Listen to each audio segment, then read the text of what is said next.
अरे 60 के गहना 85 जोड़ा कपड़ा। अरे 12 जोड़ी बजना धामा कई मोरे अंगना।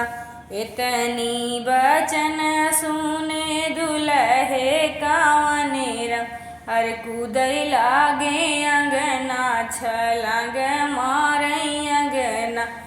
भीतरा से निकली है माया कावनी रे। अरे काहे बेटा बाटा एक ना माता रे ललन।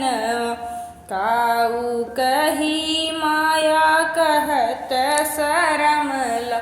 अरे सासू के मगन कैसे पूरा होई रे ललनवा। अरे सासू के मगन कैसे पूरा होई रे ललनवा। कहवा जे पैबै माया 60 के गहना 85 के कपड़ा। अरे 12 जोड़ी बजना धा कई उनके अंगना।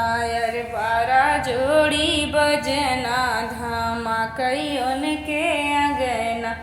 इतनी बचन सुनी माया कावनी रे। अरे सुना बेटा यार हमार रे ललनवा। हम ही जे देबै बेटा 60 के कपड़ा 85 के कपड़ा।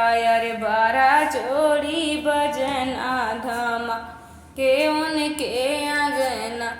इतना जिलई के पहुँच गए ससुररिया। अरे लैले हूँ सासू आपन मगन रे ललनवा।